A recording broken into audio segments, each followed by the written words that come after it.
علیکم ورحمۃ اللہ وبرکاتہ۔ مجھے بتایا گیا کہ ایک نکاح بھی ہے، تو اللہ تعالیٰ ان تمام لوگوں کی رشتے پہ کرائیں جن کے رشتے نہیں ہوئے ہیں، اور جو 3 4 کے چکر میں جس طرح یہ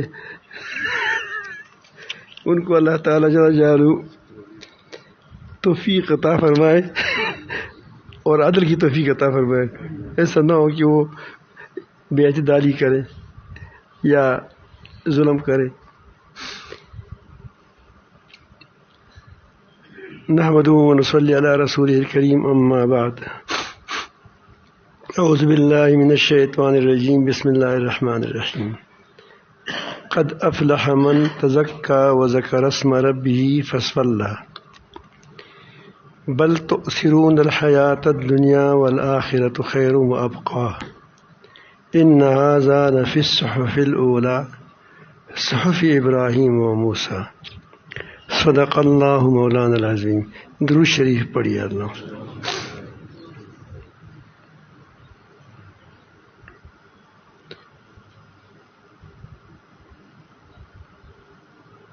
اللہ تعالیٰ جل جلالہ نے ان جو آیات بیان تلاوت کی گئی، اس میں اور اس طرح دوسری آیاتوں میں فلاح کا دار و مدار تزکیہ پر رکھا ہے۔ قد افلح من زکاہا، مختلف مقام پر اللہ تعالیٰ نے موقع و محل کے مطابق یہ ہمیں بتایا ہے کہ فلاح یہ تزکیہ پر ہے۔ تزکیہ کہتے ہیں کہ آدمی کا دل تکبر، غرور، شرک، نفاق، بخل، دنیا پرستی اور جتنی جھاڑیاں ہیں، جیسے تم باغ لگاتے ہو تو پہلے جھاڑیاں پاک کرتے ہو۔ جھاڑیاں یعنی یہ ایسے درخت جو باغ کے لیے رکاوٹ ہو وہ سارے آپ دور کرتے ہیں۔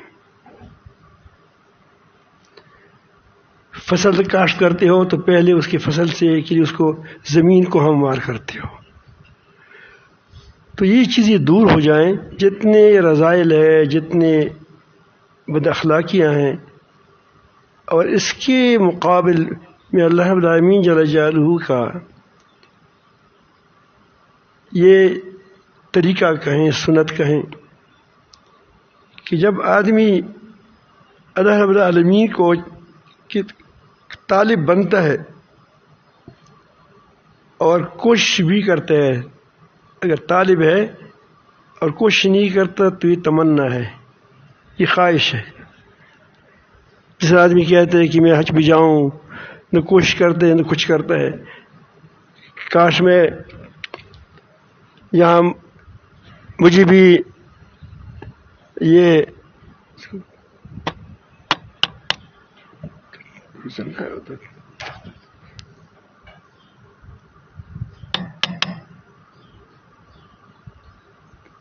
میری کھیتی کے اندر بھی بہت اچھا فصل آئے اور انہیں کچھ کاشت کرتا ہے، بس ویسے بیٹھا ہے، یہ تمنا ہے، یہ طلب نہیں ہے۔ طلب اس کو کہتے ہیں کہ اس کی پشت پر عمل ہو، اس کی پشت پر عمل ہو۔ دعا آپ کی تمنا ہے کہ بیٹی پیدا ہو جائے تو شادی بھی کرے، نہ شادی نہیں کرتا تو تمہارا طلب جھوٹا ہے، طلب جھوٹا ہے۔ تم جیب سے بچی مانگتے ہو کہ جیب میں بچی ہو، میں ایک نکالوں۔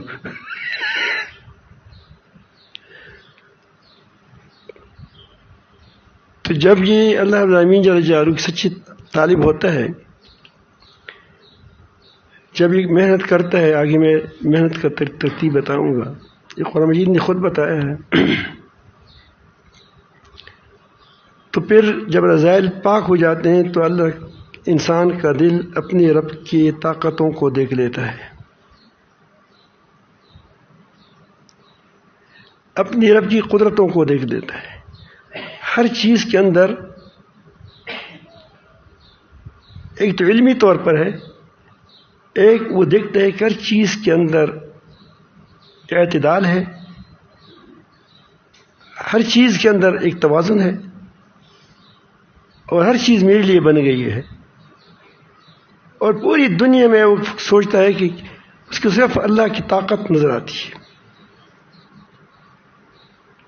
اور کوئی نظر نہیں آتا، کسی کی طاقت اس کو نظر نہیں آتی۔ تو ایسا آدمی سنور جاتا ہے۔ سنور کا مطلب ہے کہ اس کی ایمانی صفات سے، جس کو صوفیاء خدائی اخلاق کہتے ہیں، تخلقوا باخلاق اللہ،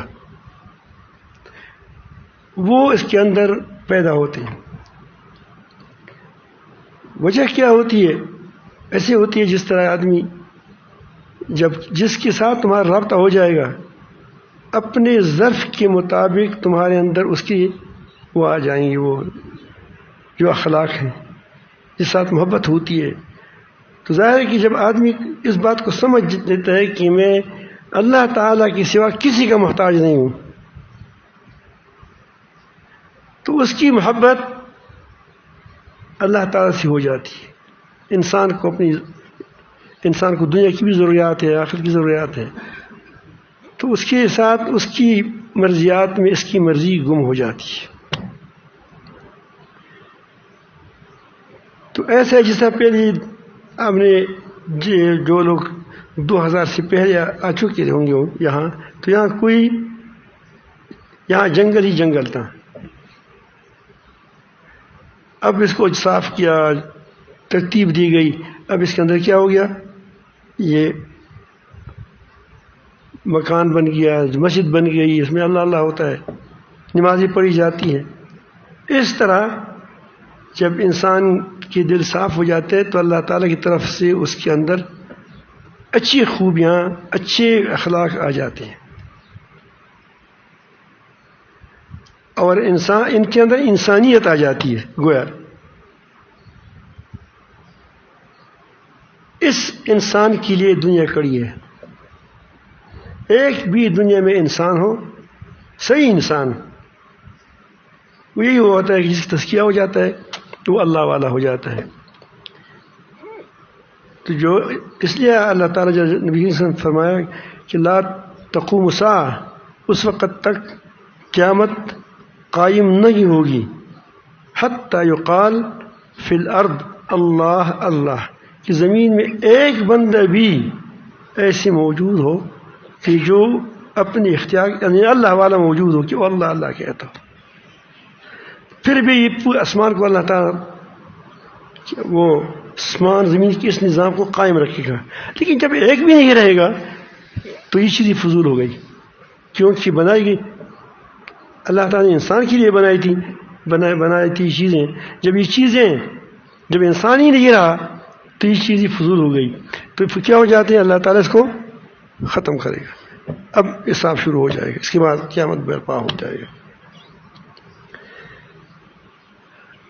تو یہ تزکیہ جو ہوتے جب حاصل ہوتے ہیں، اس کے انسان یہ صحابہ کرام کو، نبی کریم صلی اللہ علیہ وسلم کے شاگردوں کو، یہ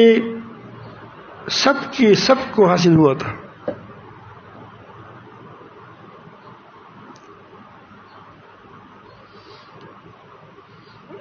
تو پھر ایسا شخص کہ دل کی توجہ صرف اللہ کی طرف ہوتی ہے،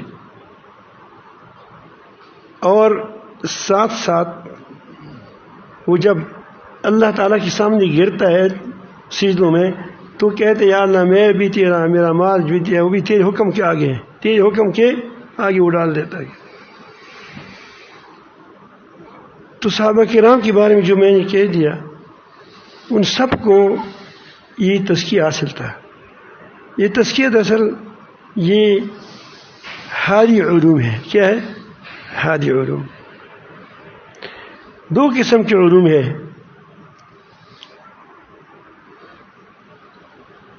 ایک آدمی ہے، اس نے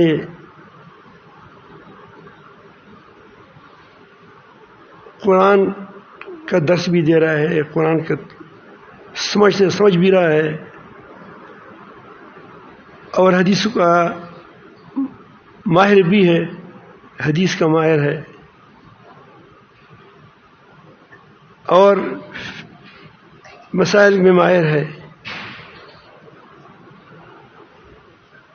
لیکن نماز نہیں پڑھتا دل سے. اب دیکھو یہ اصل علم ہے. ہم قطر میں تھے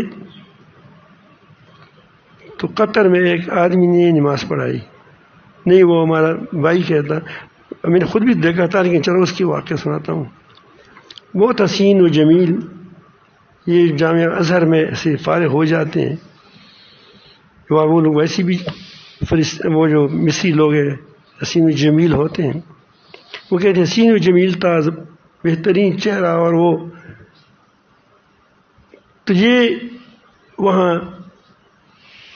ہمیں خطبہ دیا، نماز پڑھایا، تو میں نے کہا کہ میں سے دعا لے لوں. تو اس کے گھر میں جب گیا پوچھا تو کہ مہمان آیا ہے، تو جب دیکھا اس کی داڑھی نہیں تھی تو میں نے کہا کہ وہ داڑھی کہاں گئی؟ نہیں، میں نے کہا کہ مجھے مولانا صاحب کو چاہیے. کہ میں ہوں نا. نہیں، وہ جو خطبہ ابھی دے رہا تھا اس کے میں ہوں. میں تھا. اب لوگوں کے لیے اس نے کیا بنایا تھا؟ داڑھی بنائی تھی. اور وہاں عورتیں بھی جاتی ہیں ان کے ساتھ، ہاتھ یہاں تک، خود لباس میں پورا ہوتا ہے، اور ساتھ عورت کی بناتی ہے بازاروں میں، اور وہ ننگی ہوتی ہے، جس کے بارے میں حدیث شریف میں آیا بھی ہے، عاریات قیامت کی نشانیوں میں سے ہے. تو اب دیکھو علوم ہے لیکن تزکیہ نہیں ہے.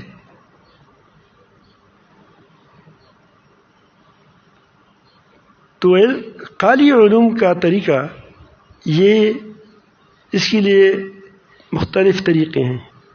اب جب آپ کوئی آدمی دین سیکھتا ہے تو اس میں ایک استاد ہوتا ہے، ایک شاگرد ہوتے ہیں، سنتے ہیں.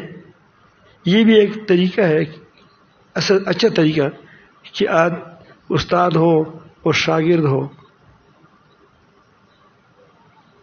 تو آپ نے دیکھا ہوگا جب استاد نیک ہوتا ہے اس کے ساتھ بچے خود بخود نیک ہو جاتے ہیں، حتیٰ کہ وہ انگریزی پڑھائے. ہمارے مسر شاہ سے انگریزی پڑھاتے تھے، اور ہمارے حضرت مولانا اشرف صاحب رحمۃ اللہ علیہ، اس کے آپ جو ڈاکٹر فضا محمد صاحب وغیرہ اس کے خلفاء میں سے ہیں، وہ یونیورسٹی کے پڑھاتے تھے، لیکن اس کے ساتھ پڑھے ہوئے لوگ پاکیزہ لوگ، نیک صالح امانت دار ہوتے تھے. وجہ کیا تھا کہ استاد نیک تھا. اگر استاد نیک نہ ہو، شیخ الحدیث ہو، شیخ القرآن ہو، لیکن وہ حاسد ہے، وہ اس کے اندر بیماریاں ہیں روحانی، تو روحانی بیماری اس کے الفاظ میں منتقل ہو کر بچوں میں بھی چلی جاتی ہے. اسی لیے کہتے ہیں کہ دیکھو ہم من تاخذ دین ہو، کہ تم کس سے دین حاصل کرتے ہو.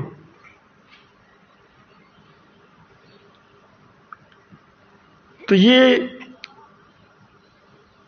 قالی علوم آمنے سامنے سے بھی حاصل ہوتے ہیں، تحریر سے بھی. آپ دیکھیں لوگ کتابیں پڑھتے ہیں اور اس سے بھی اس کو معلومات حاصل ہوتے ہیں. اس کو معلومات کہتے ہیں، معلومات حاصل ہو گئے. اگر وہ قالی علوم آج لوگ آڈیو سے، ویڈیو سے بھی سیکھتے ہیں. وہ درسیاں، اس کیا کہتے ہیں، وہ جو درس دیتے ہیں آن لائن سے بھی کہتے ہیں.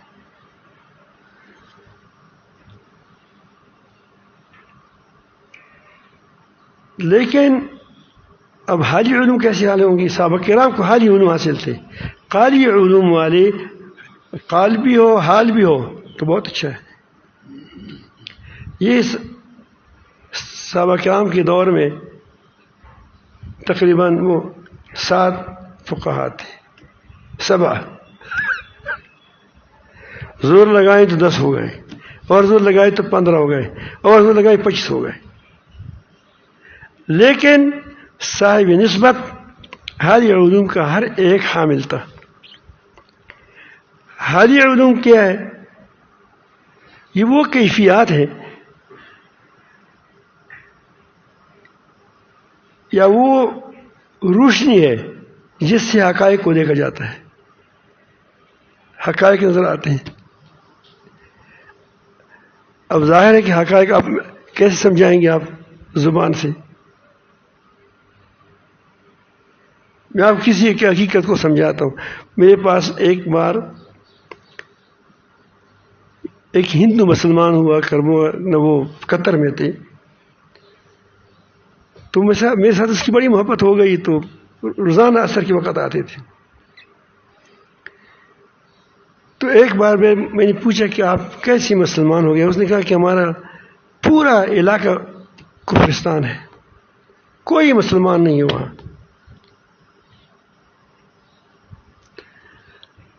جب میں مسلمان ہوا تو میری بیوی تھی، وہ بیوی بھی ہم سے چلی گئی. والد صاحب میرا تھا نہیں، مجھے گھر سے نکالا گیا کیونکہ اس علاقے میں کوئی مسلمان تھا نہیں. تو میرے دل میں آیا کہ اس کی تو ضروریات بھی ہوں گی تو اسے چند ہونا چاہیے. ہم جس طرح بھاگ جاتے ہیں ملا کی دوڑ، تو یہاں تک ہوتی ہے. تو عشاء کی بعد ہمارے ساتھ نماز مسجد تھی، اس میں جو مولانا صاحب تھے وہ میرے ساتھ محبت بھی کرتے تھے، میرے استاد بھی تھے، اور میں اس سے کچھ پڑھتا بھی تھا اس وقت. تو میں اٹھنے لگا، دی میرے ساتھ بیٹھا ہے، وہاں مجمع کافی ہوتا تھا. تو اس نے مجھے کہا کہ مجھے پینچے سے پکڑ لیا، بٹھا دیا. میرا خیال تھا کہ اس کے لیے چندہ کروں، یہ آدمی کمزور ہے. تو جب میں نماز ہو گئی تو میں نے کہا کہ عبداللہ تو آپ نے مجھے کیوں روکا؟ میں کھڑا ہو رہا تھا. اس نے کہا کہ میرے خیال تھا کہ آپ میرے لیے چندہ کرتے تھے. اور میں آپ کو اپنی بات بتاتا ہوں کہ جب سے میں مسلمان ہو گیا ہوں، اب یہ قربانی دے چکا ہے. یہ قربانیوں سے ملتی ہے. کس سے ملتی ہے؟ یہ اصلاح انسان کی قربانیوں سے ہوتی ہے. جب سے میں مسلمان ہو گیا ہوں تو مجھے ایسا معلوم ہوتا ہے کہ پوری دنیا یہ ایک گاڑی ہے، اور اس گاڑی کو چلانے والا اللہ تعالیٰ ہے، اور میں اس کے ساتھ فرنٹ سیٹ پر بیٹھا ہوں. میں اس کے ساتھ فرنٹ سیٹ پر بیٹھا ہوں. مجھے کیا غم ہے؟ کوئی فکر نہیں. ابھی ایک تعبیر ہے، یہ تعبیر یہ میں نہیں کہہ کہ ٹھیک تعبیر ہے، لیکن اس نے اپنے اس کو کیسے دکڑے کو کیسے بجایا. ایک اور آدمی مسلمان ہوا تھا یہاں، باہر ساتھی نے دیکھا بھی تھا، ہمارے ساتھ شہزاد بھائی بہت، یہ عمر جو آئرلینڈ کا تھا، وہ آیا مسلمان ہوا تھا. ایک بار اس نے مجھے کہا کہ مفتی صاحب میں سکینہ پاتا ہوں. تو مجھے انگریزی نہیں آتی تھی، تو میرا اور شہزاد بھائی ہے، اس کے بھائی ہے زید زمان، اس ترجمہ کر رہا تھا.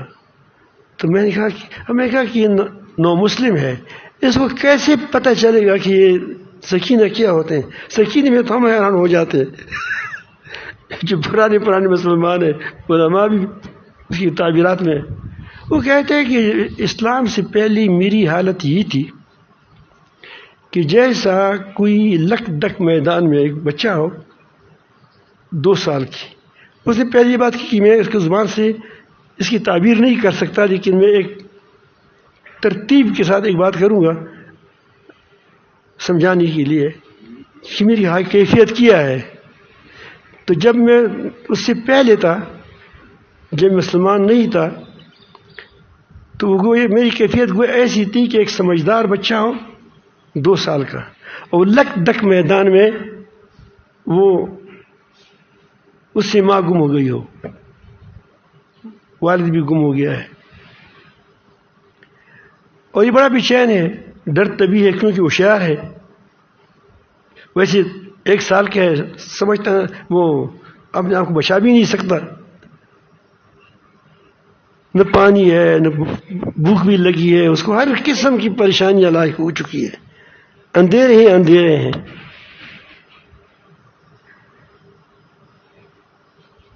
کچھ عرصہ کی بعد اس کو اپنی والدہ مل گئی، تو یہ اپنی والد کی گود میں چلا گیا. اس کے بعد اس کی کیا کیفیت ہوگی؟ اس کو پانی بھی ملا، اس کو یہ تمام اندھیرے چھٹ گئے. تو میں جب مسلمان نہیں تھا تو یہی کیفیت تھا کہ ہمارے دل پر اندھیرے ہی اندھیرے تھے.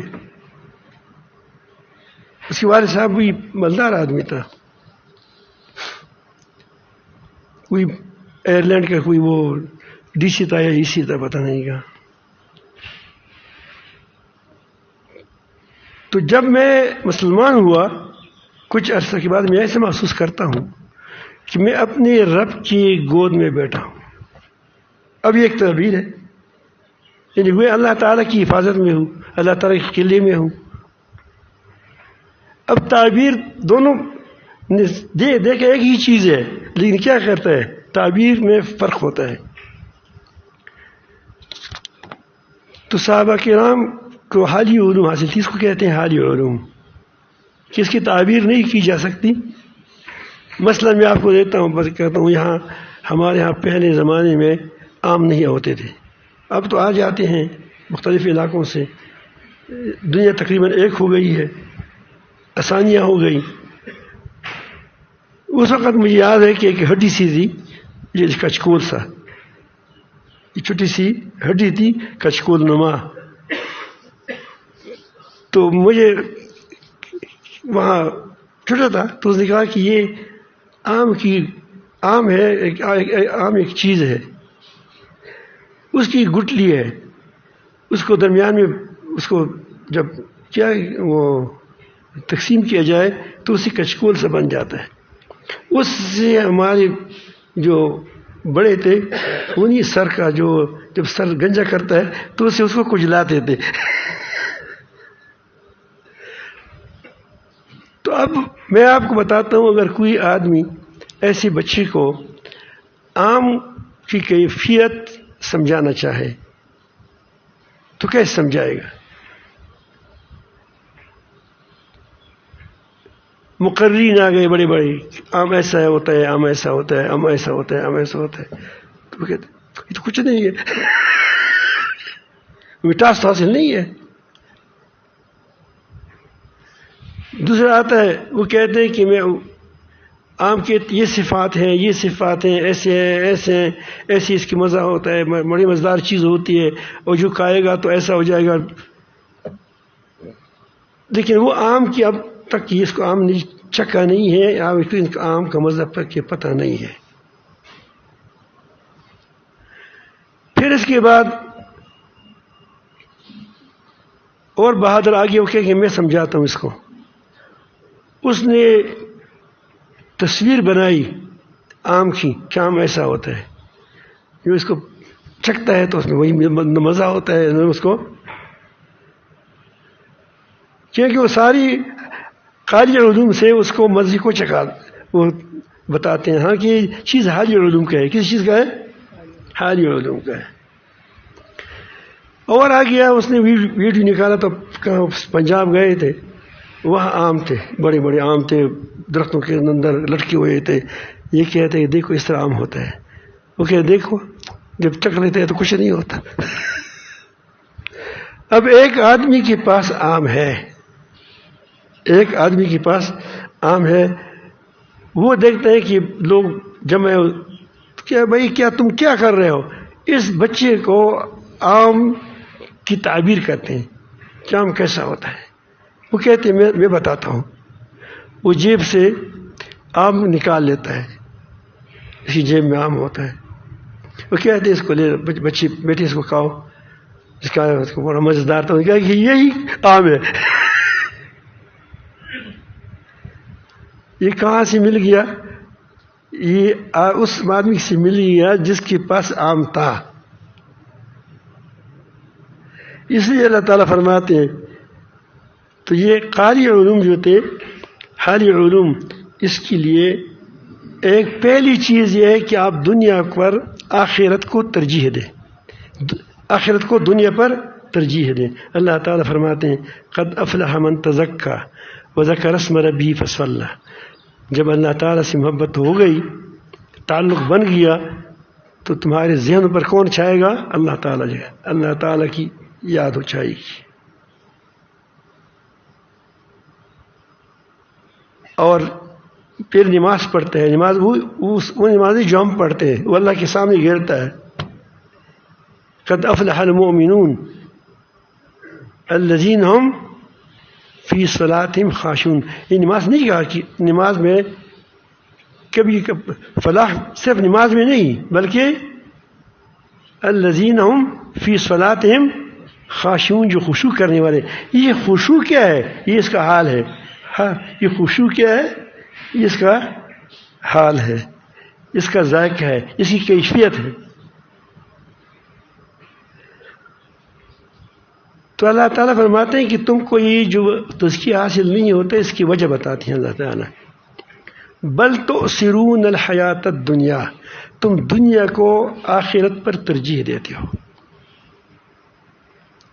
جب دنیا پر آخرت کو تم نے ترجیح دی تو ظاہر ہے کہ دل پر پردے آ گئے. اب تم کو دنیا نظر آتی ہے لیکن اللہ تعالیٰ کی طاقت نظر نہیں آتی.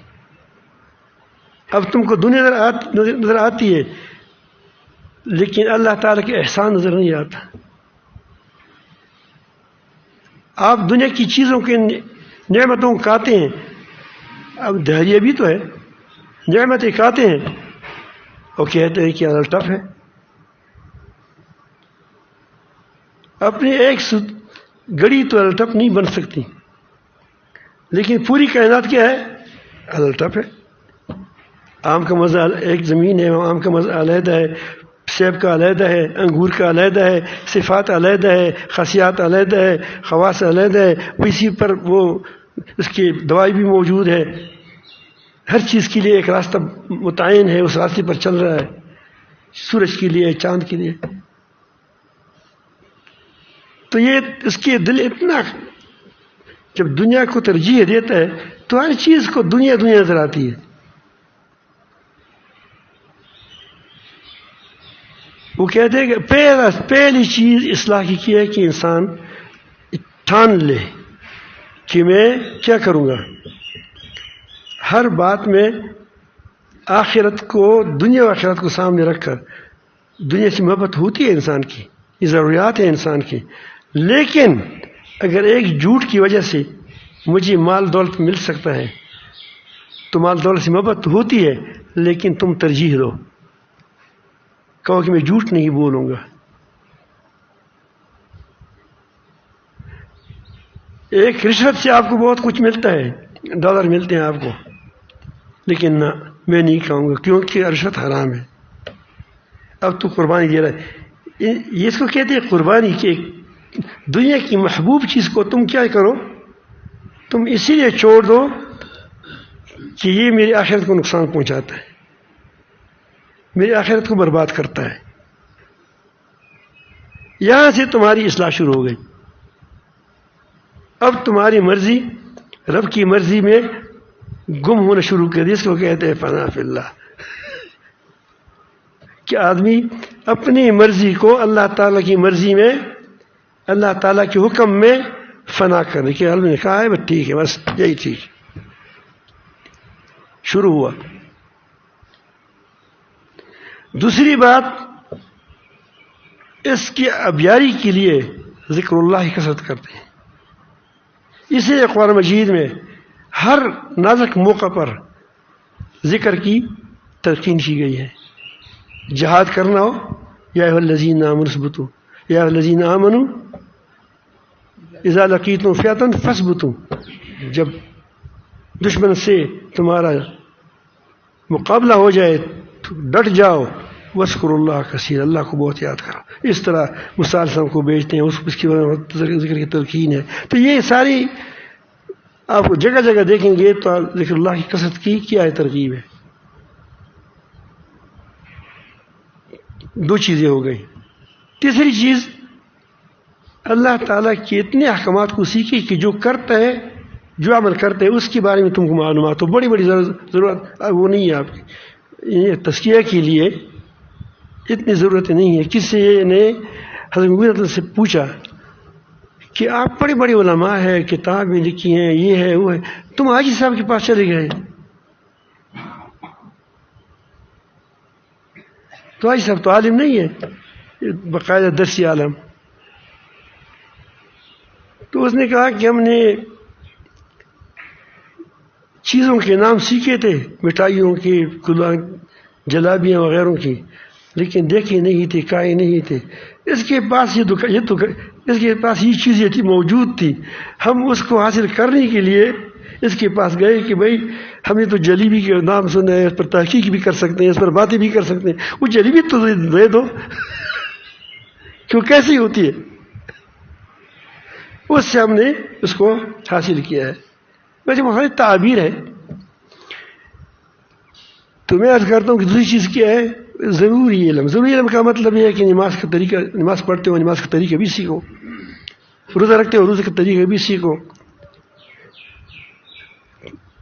کچھ حلال حرام کی چیزیں ہیں جہاں ایک تو صاف صاف حلال ہے، صاف صاف حرام ہے، جس کے بارے میں شک ہو جائے تو کسی سے پوچھو کہ یہ حلال ہے یا حرام ہے. یہ ضروری چیزیں دنیا کی جو آپ کے ساتھ روزمرہ کی زندگی ہے. تین چیزیں ہو گئیں. چوتھی چیز صحبت صالح. صحبت صالح میں بتا دیا کہ ایک انگریزی پڑھانے والا استاد اگر صالح ہو تو اس کے ساتھ انگریزی پڑھنے والے لوگ کیا ہو جاتے ہیں؟ صالح بن جاتے ہیں. اگر ایک شیخ القرآن ہو، شیخ الحدیث ہو، لیکن وہ حاسد ہے، وہ معاند ہے، اس کے اندر گندگیاں ہیں، وہ دنیا پرست ہے، تو اس سے وہ جو بچے ہوں گے پڑھنے والے وہ اثر نہیں لیں گے. اس کی دوسری بات ہے کہ آدمی طالب ہوتے ہیں، ہو جاتے ہیں، اس میں اسکول میں بھی ایسا ہوتا ہے. لیکن اس کے لیے اللہ تعالیٰ فرمانے، میں ساری باتیں میں نے اللہ تعالیٰ کلام سے آپ کو لی ہیں. اللہ تعالیٰ فرماتے ہیں یا ایھا الذین آمنوا اتقوا اللہ، اے ایمان والو تقوی اختیار کرو.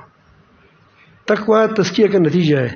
آدمی جب اللہ سے خشیت آ جاتی ہے، اللہ تعالیٰ کی محبت آ جاتی ہے، اللہ تعالیٰ کی عظمت آ جاتی ہے، تو اللہ تعالیٰ جل جلالہ کی نافرمانی سے بچتا ہے. تزکیہ حاصل ہے.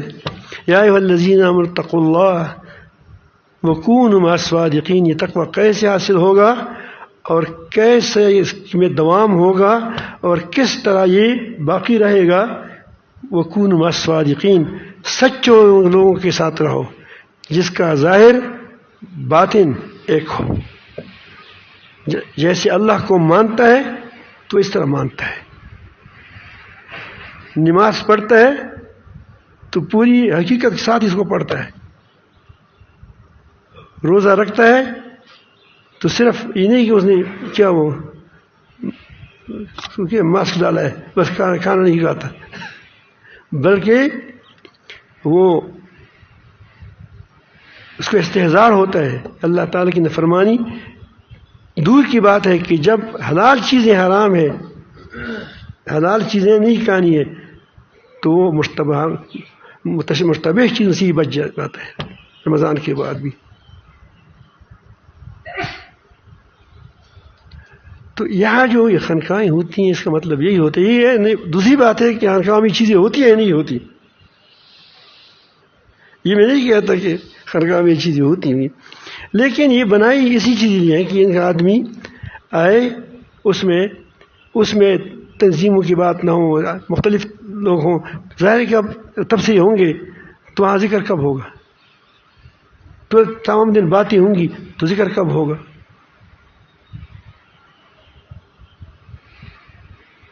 کوئی کہتا ہے کہ میری پارٹی اچھی ہے، دوسری کہتے ہیں میری پارٹی اچھی ہے، تو وہاں لڑائی ہے. تو اس کے لیے ایسی خانقاہوں کی، ایسی جگہوں کی ضرورت ہوتی ہے کہ جس کے اندر خالصتاً وہ تعلیم ہو جس کی تھوڑا مختصر ہو کہ اس کی وجہ سے لوگوں کے دل بدل جائے، اور ضروری احکامات بھی اس میں سے سمجھائے جائیں کہ تاکہ لوگ جو کریں، جو سیکھیں، وہ کر پائیں. تو زندگی کی طرز طریق سے سیکھیے. تو اس غرض سے اس کو دارالایمان کو ہم نے خانقاہ کا نام ہی دارالایمان کا نام رکھا ہے. دارالایمان کا مطلب دارالمومنین، یہاں ہر ایمان والا، ہر مسلمان آتا ہے، ہر جو بھی آتا ہے یہ دارالایمان ہے. اگر کوئی آدمی وہ یہ چیز سیکھتا ہے تو آ جائے اس میں. تو یہاں نہ پارٹی ہے نہ کوئی ترتیب ہے، اسی لیے وہ بعض لوگ ہم جب سے گلا کرتے ہیں، ہم کہتے ہیں کہ سارے کام حق ہیں، کرتے جائیں، لیکن اگر سارے کام یہاں آ کر یہاں کریں تو پھر خانقاہ کہاں رہے گی؟